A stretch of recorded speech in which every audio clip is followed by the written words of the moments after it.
This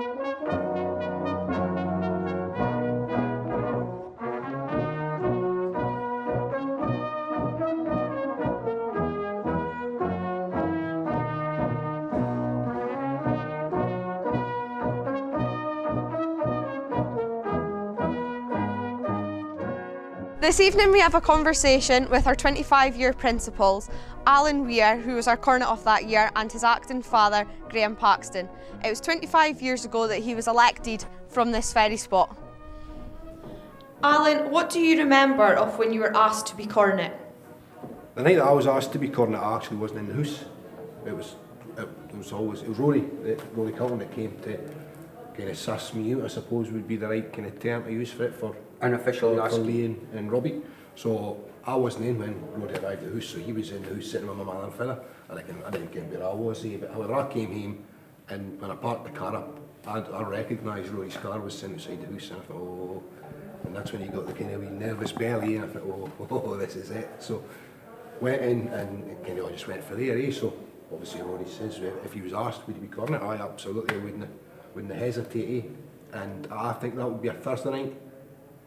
And I think Rory would have went away, told Lee and Robbie that I was going to do it, and they came back up on the following night, the Friday night.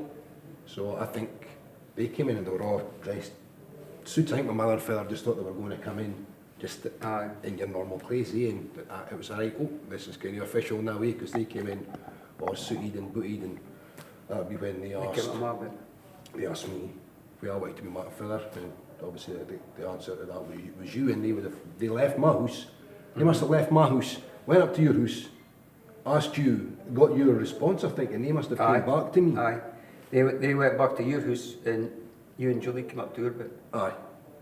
And 2 or 3 drinks. Aye. And I suppose after that, you're... That's it, it's the worst kept secret in hockey, probably 2 or 3 days later, but, well, I suppose, saying that, with them not having mobile phones in the days, that wouldn't have gone round as quick. It probably was more of a secret then as it is maybe now. So, aye. I can always remember seeing Rory's car parked. I recognised Rory's car. Oh, there's something on here. And Graeme, what was your initial reaction to being asked to be acting father?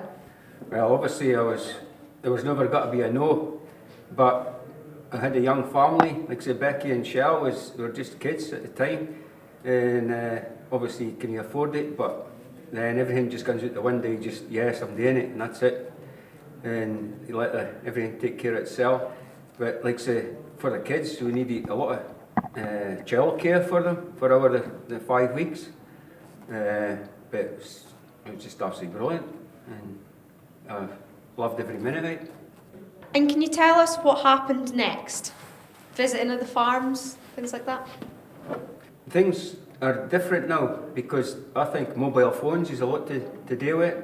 Like say, when Alan was picked as cornet, he was picked on the Thursday night, whereas I was picked on the Friday night.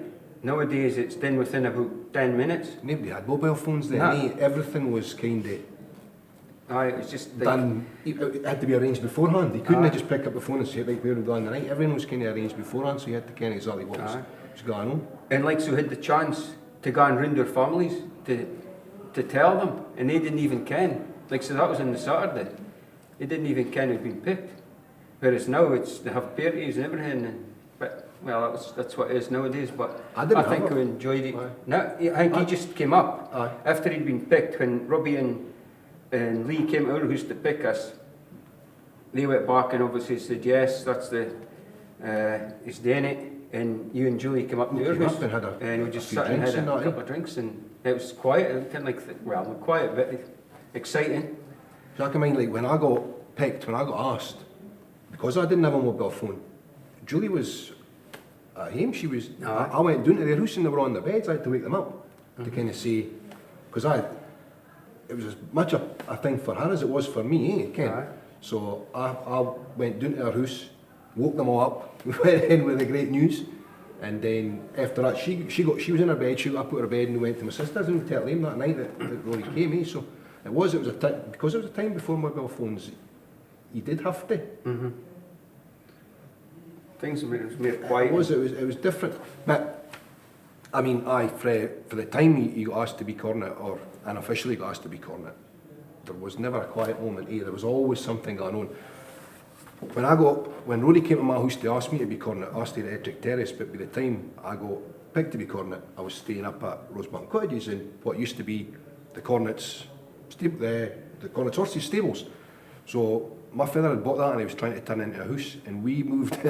I got picked on the Wednesday night in May, and we moved into that house on the Saturday beforehand. And thinking back now, the stress that my mother and father must have been under trying to move house and arrange like the election night all in that same week, it must have been horrendous for them to keep it all together, eh? Because I was just a young laddie, I probably never realised any of this, see. Especially when you got folk I was probably squashed just into your house and going picking along, but they seem to kind of just pull it all together, eh? So. Alan, tell me your best memories from 25 years ago. There's just hundreds of memories, eh? And it's difficult to single something out. There's always kind of the things you done the first time you went into the hat. There's something special about going into the hat as Cornet. The first time you have a chase, that you go out the chase, there's something special about that. It's all the kind of things that you do for the first time.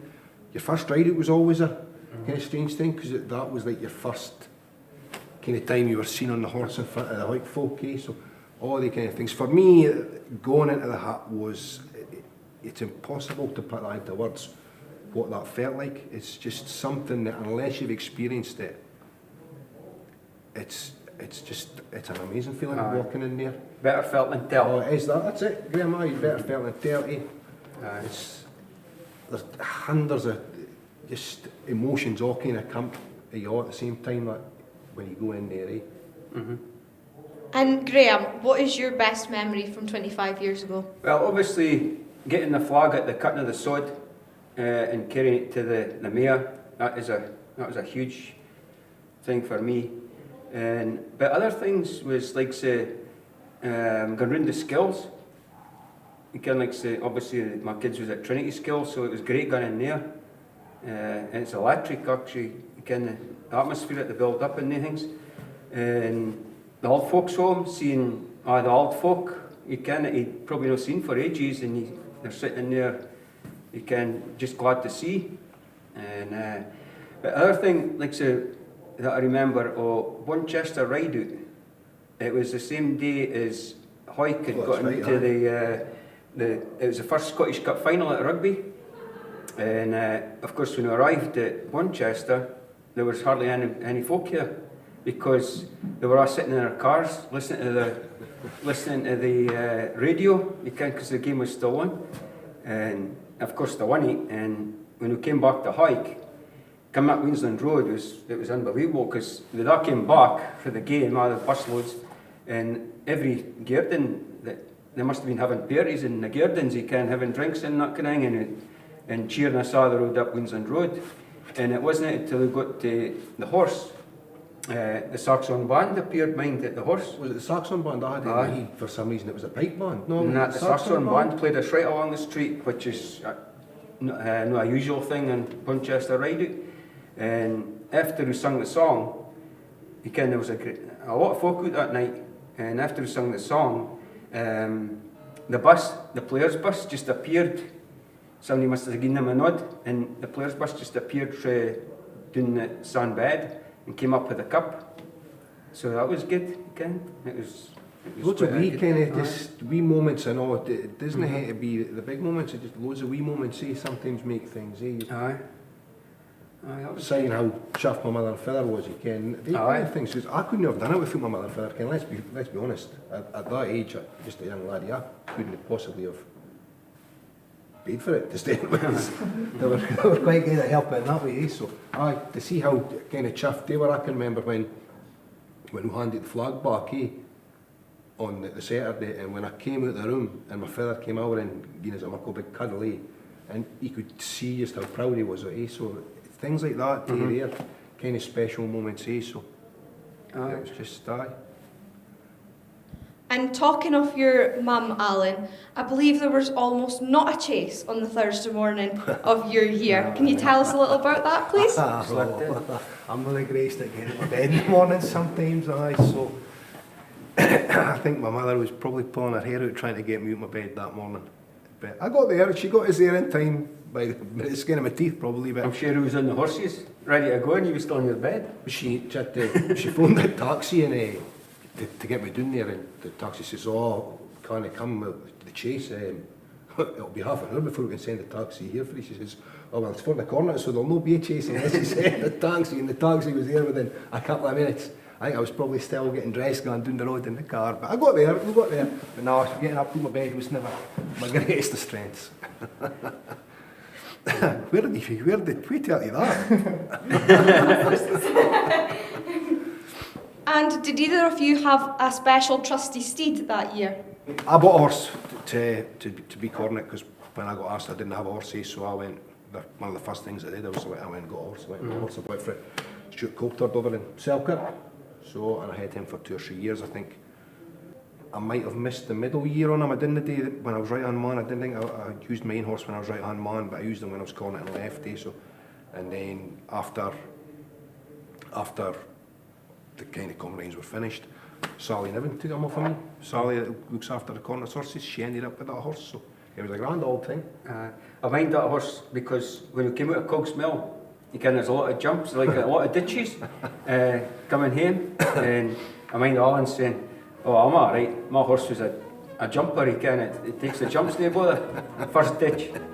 He was upside down, as he seen there was the bits hanging out the ditch, so that was a laugh. I had my own horse then, but I actually got a Lena horse to carry the flag in that. A horse that had done the job before, so I was quite confident to go into that weekend. So, but I still had my own horse, and I got a line of horses to go into other rides, like the other tunes and that. There was always somebody there to give you a line of horse. Okay, so it was great.